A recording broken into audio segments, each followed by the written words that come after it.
আসসালামু আলাইকুম। ভগ্নাংশের আরেকটি গুরুত্বপূর্ণ গণিত নিয়ে এসেছি। খুবই গুরুত্বপূর্ণ একটি অঙ্ক। একটি পাত্রে 2-এর 1 অংশ ভর্তি আছে।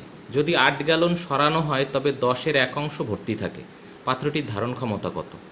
দেখেন, পাত্রটি কিন্তু 2-এর 1 অংশ মানে অর্ধেক ভরা। আমরা এই অর্ধেক কিন্তু পানিতে, এই অর্ধেক পানিতে ভরা। যদি 8 গ্যালন সরানো হয়, এই অর্ধেক থেকে যদি 8 গ্যালন সরানো হয় তাহলে 10-এর 1 অংশ ভর্তি থাকে। তাহলে আমরা 10 ভাগ, এই পাত্রটাকে 10টা ভাগ করি। 1 2 3 4 5, 1 2 3 4 5। আবার এখানে এই অর্ধেকেও 1 2 3 4 5।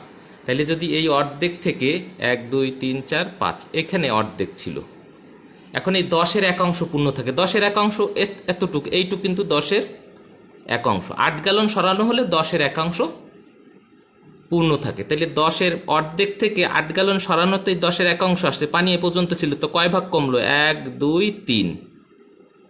তাইলে কয় ভাগ? 1 2 3 4, এই অর্ধেক তো এ পর্যন্ত, হ্যাঁ অর্ধেক। তাহলে 1 2 3 4 ভাগ কমলো। 4 ভাগ 8 গ্যালন সরানোর কারণে 4 ভাগ কমে গেল।